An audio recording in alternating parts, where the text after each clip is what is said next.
Today's episode is brought to you by Pure Strips. But first, let's get to the show. Please welcome to the stage, Bunnie. Hey. How are you? Hello. Yes, you look amazing. Thank you.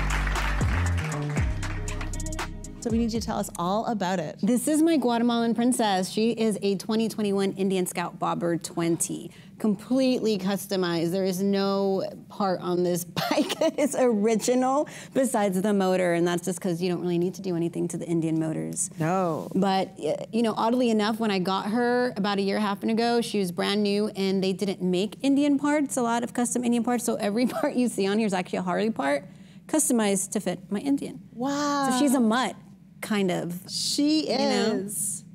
She's like the bionic woman right there. Oh, yeah, absolutely. Absolutely. And how long have you had her for? A little over a year now, about a year and 2 months. I put about almost 20,000 miles on her. Dang. In a year.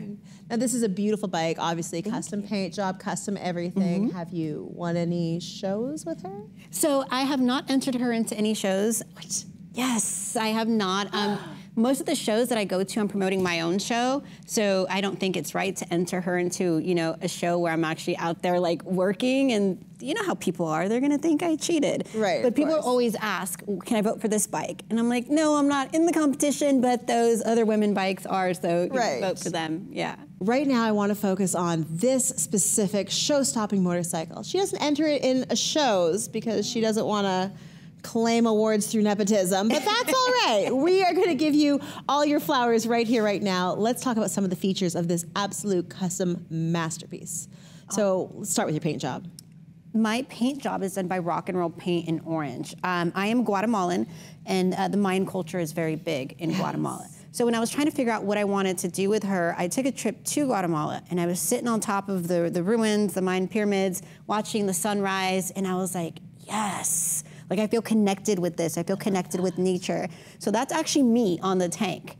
Whoa. So if you look at that, that's me. And most people could tell by the lips. This is actually you. That is me. Yeah, so that's me as a Mayan warrior princess. So I didn't even know that. Yeah. And I kind of know all the answers before I ask the question. Wow. So he took a picture of me and he airbrushed it. It's not a sticker, it's completely airbrushed. This is phenomenal. If you guys can see this, her right on the top of the tank. So I call her my Guatemalan princess. Wow. Yeah, she's completely redone. They did an amazing job. And actually the paint, the green, that's the stock color. So I just had him redo it because I loved the green with my face on it. That's absolutely incredible. Now, we do have a couple features on this bike. I do want to point out, if we look down towards where your right foot would be resting, we have a detail over here that is unusual. I haven't seen it on any other bike at any other time. You mean the floorboard? No, just kidding.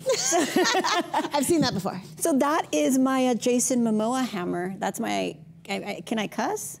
Sure. That's my fuck around and find out hammer. You know? Sometimes you just need that extra layer of protection being a woman on a bike by herself. I mean, I've ridden all over the country alone. So it just makes me feel a little bit safe. But it is a Jason Momoa hammer. He designed it. Whoa. So I felt like it went perfectly with the theme of my bike. That is so beautiful. You guys can't see this, but my guardian bell. So folklore says that if you don't have a guardian bell, there is trolls that live in the concrete that basically can snatch your back tire and then just zoom you out. And you know what? It's happened to me a few times, which is why I have the engine guard on there. Yes. But basically, you can't buy your own guardian belt. Somebody has to gift it to you. And it's a layer of protection. And anything that we can do to maybe add just a little bit more protection from when we are on, you know, bikes and riding and leaning, it helps. I don't care if it is superstition. I'm okay with that, but it's helped me so far. I have a bell on my bike, you've got a bell on your bike. If you see somebody with a motorcycle and they don't have a bell, it is a very thoughtful gift. You don't have to be a rider. You can pick them up from any motorcycle store, Amazon, eBay, Etsy. And all the bells are individual. Mine has Day of the Dead mask on it. Oh, okay. Which is really, really thoughtful. And mine was gifted to me by one of my most important people in my life.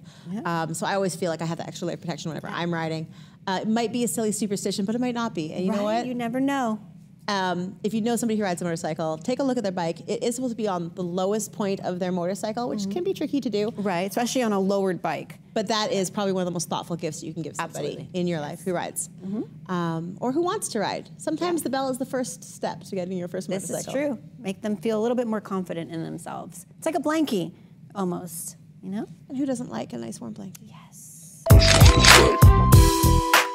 I was going to try to segue from you, this bike clearly being a showstopper, to your show. You've got a show coming up, and that's what we're here to talk about. We're here to talk about what you are doing for the female motorcycle community, female empowerment, and how you are changing the way people think of the motorcycle community as a whole. So yes, I have a show coming up May 6th, International Female Ride Day. We are attempting to break the world record for largest female gathering of motorcycle riders in one location.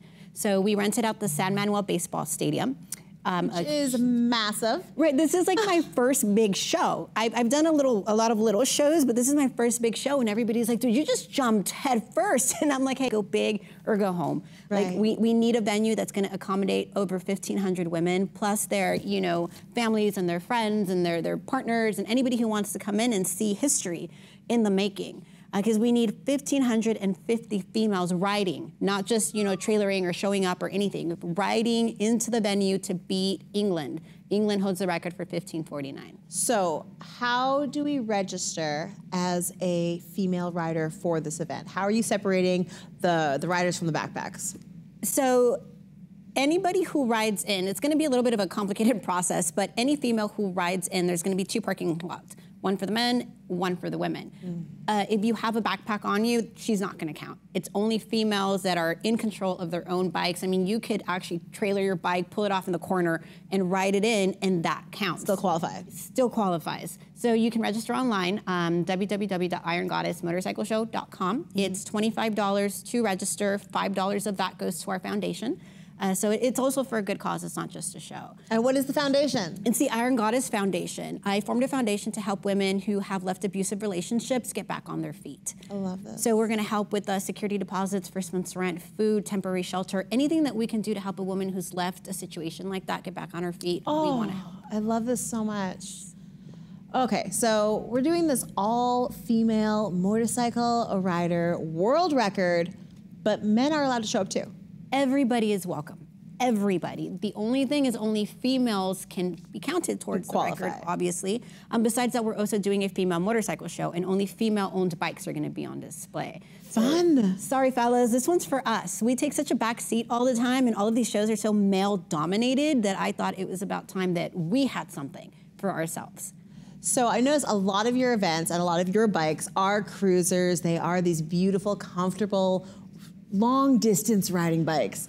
Now, there's a little bit of questioning sometimes when you're a new rider going to an event, like, do I qualify to be at this event with my street bike, with my sport bike, with my Harley? Absolutely, everybody qualifies. If you ride a cafe racer, if you have a trike, if you have a little pit bike, if you have a dirt bike, anything that has a motor on 2 or 3 wheels, you know, it counts. There's such a divide in the community. There really is. I don't think that there should be. You know, we're sisters, we're family. If you're on 2s, like our slogan is, it doesn't matter what you ride.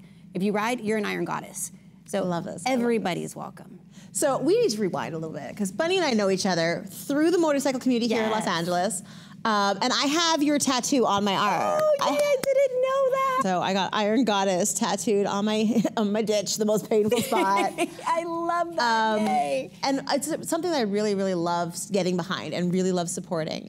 We met because of motorcycles. Right, we did. And one of the great things about meeting people while riding motorcycles is that you know how difficult it is. We know that we're taking our lives into our own hands when we're riding. Right. We do know how dangerous it can be. We do know that our friends and our colleagues are taken from us week after week, month after month. We're constantly doing memorial rides and funerals because it really is a dangerous sport. And we aren't necessarily ones putting ourselves in danger. A lot of times it's the Tesla drivers, not to call anyone out. It used to be Prius, and now it's Tesla. Now it's drivers. Tesla. Tesla is the problem. Yes. No, it's cars not knowing how to behave around motorcycles. Motorcycles are constantly overcompensating for everybody and everything else on the road. We have to look for every pothole, every pedestrian, every car.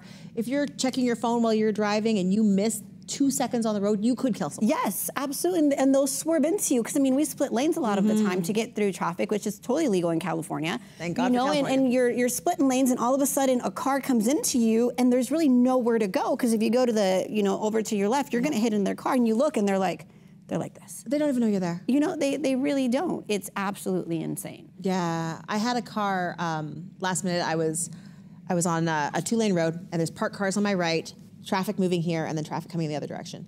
And all the traffic was stopped. And so I was going between the parked cars and the lane to get to the front of the red light, which is what you were supposed to do in California. Right. There are other laws other places, but in California, that's the safest place for a motorcycle to be.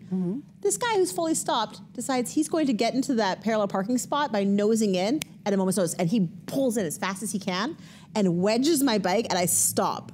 And I'm just like between these two vehicles balanced, and I'm like, what do I do? And luckily he did stop, like just nosed in, because you can't nose into a parallel spot. You gotta parallel park for a reason. But that was a really scary moment where I was like, wow, this guy's going to squeeze me to death. Yes. Like do I bail and get hit by a tire? Do I just lose a leg here? What do I do? Do I jump off the bike altogether? Like, you have to make split-second decisions, which can be terrifying in the beginning. Absolutely. Especially if you're a newer rider. Yeah. You know, you don't have that experience, or people tend to panic when they're new to riding. And that's the worst thing you can do, is panic. You know, you have to remain calm and just kind of like, think fast. Yeah, my thing was, I learned how to ride in Canada, and then riding in California where you can lane split was terrifying to me, because it goes against everything I've been taught.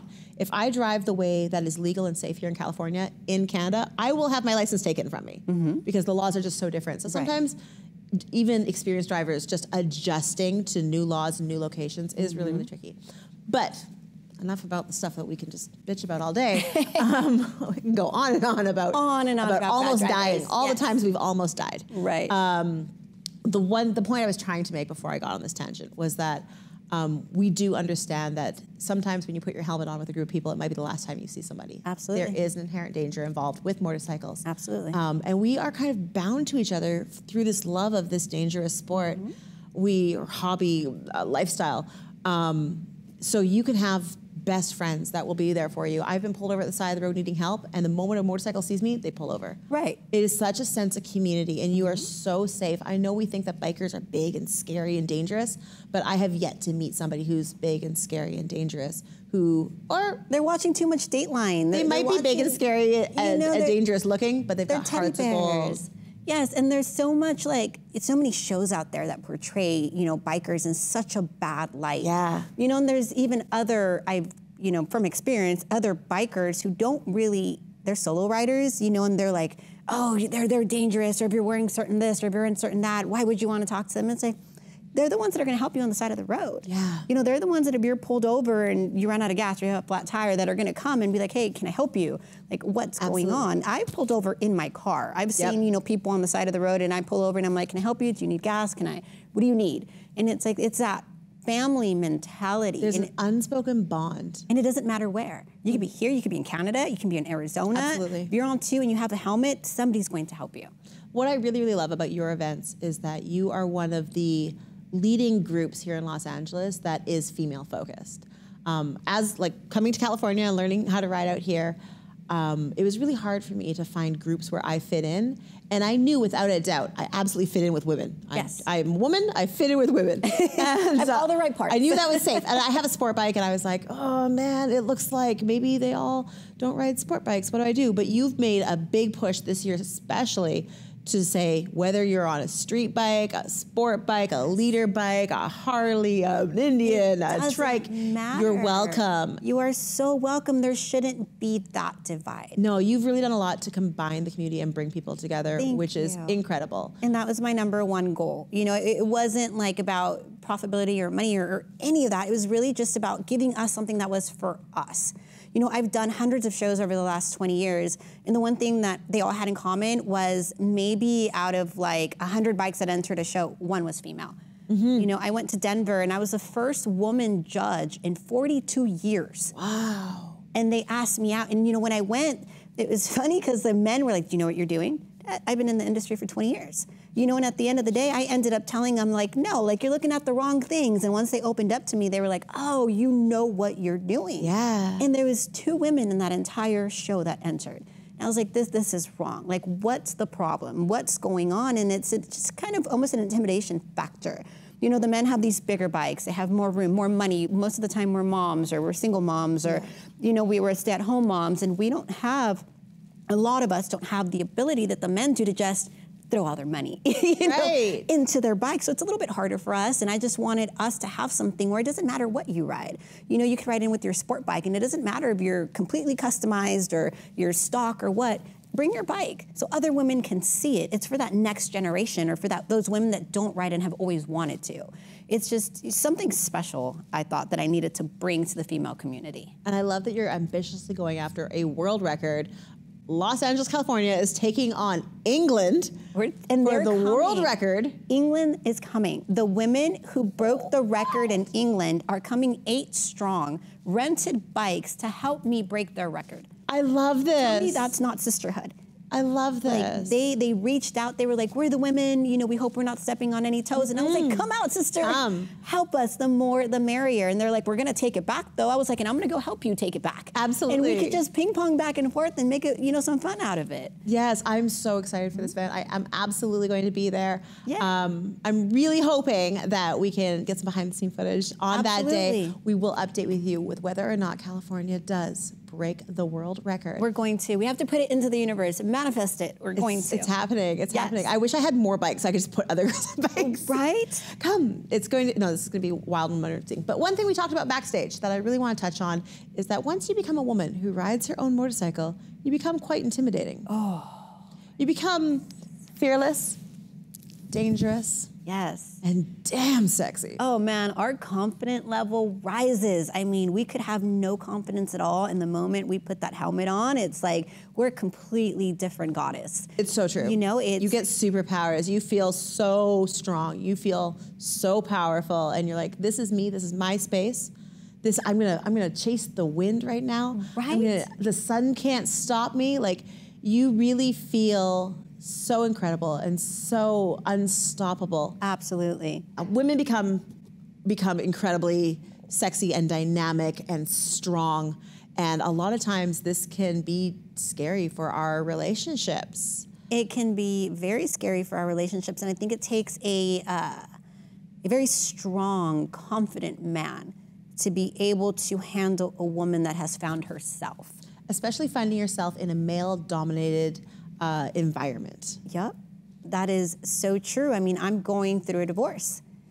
And it's, you know, one of the hardest things that I've had to go through. And I contemplated, you know, parking the bike. I contemplated quitting my job. I contemplated just dropping everything to be a shell of myself to make it work. And then I was like, you're not the person for me. If you were the person for me because you ride, you would understand the passion that I have for this, and that this is something that I love. And, you know, I happen to meet now a man who's confident enough in himself to let me be me. You know, he's like, I'm not going to take a back seat to you, or you're not going to take a back seat to me. You belong next to me or in front of me. You go do your thing. I'll be here when you get back. I love that. Have fun.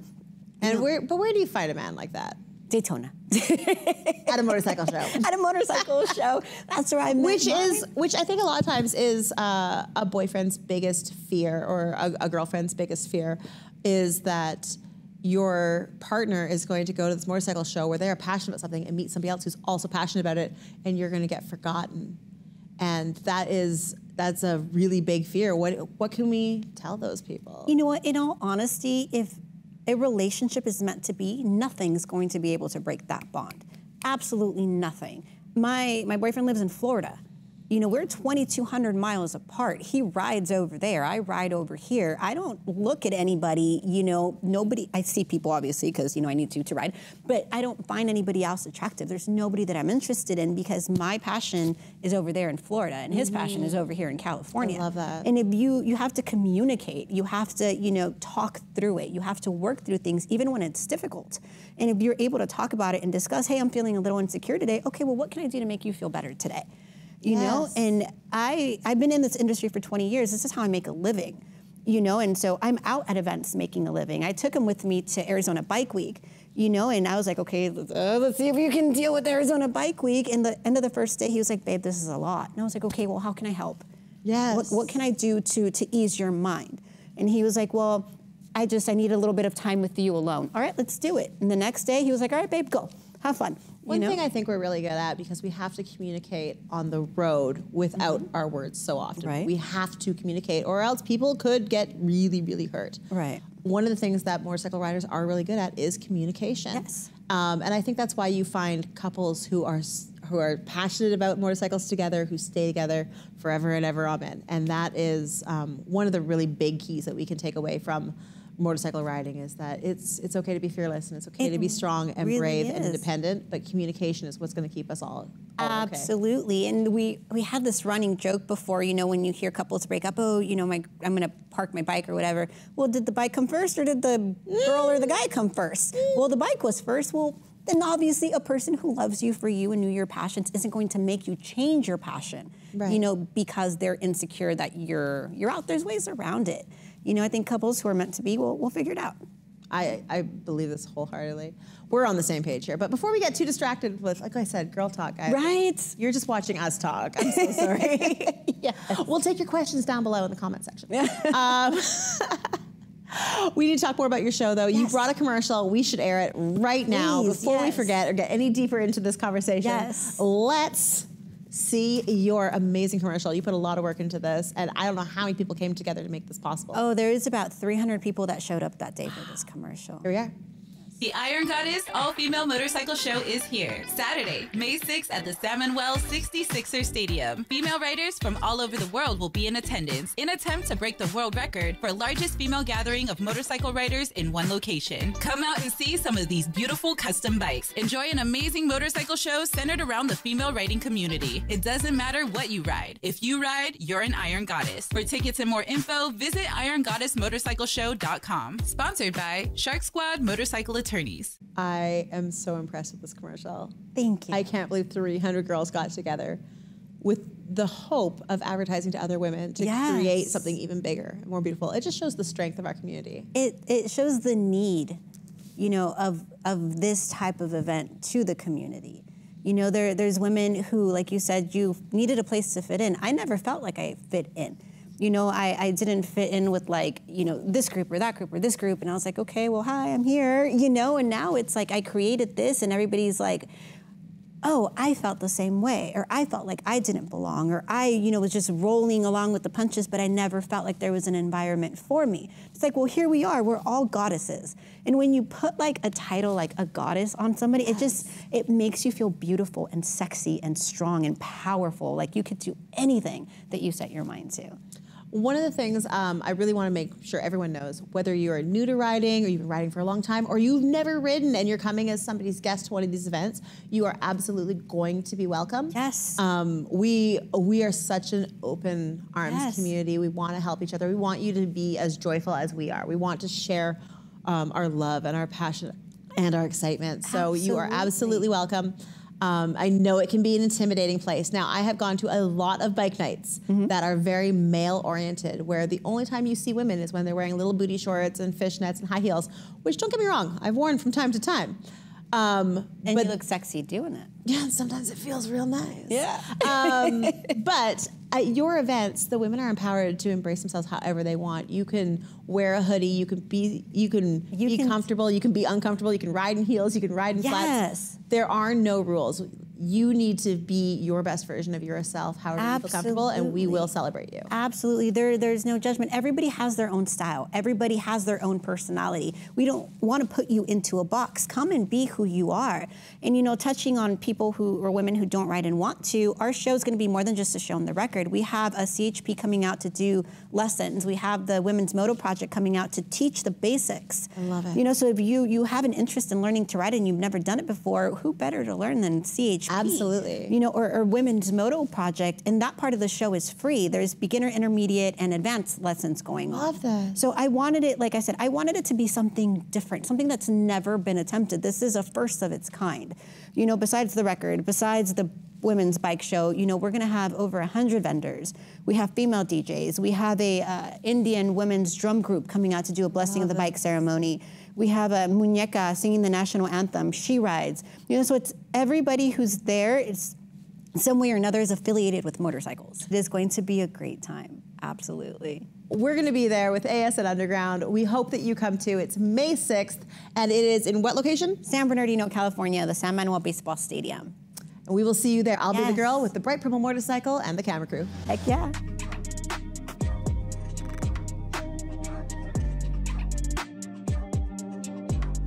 Now, normally, this is where our show would come to an end. However, 2 hours after filming this last interview, we got word that Bunnie had been hit in traffic, completely destroying her motorcycle. And she was in rough shape too. But thanks to the hardworking doctors, the love from her friends and family, support from the motorcycle community, some good painkillers, and her pure determination to go on, Bunnie was able to host the Iron Goddess Motorcycle Show. Follow the Iron Goddess on Instagram to see how it all went down.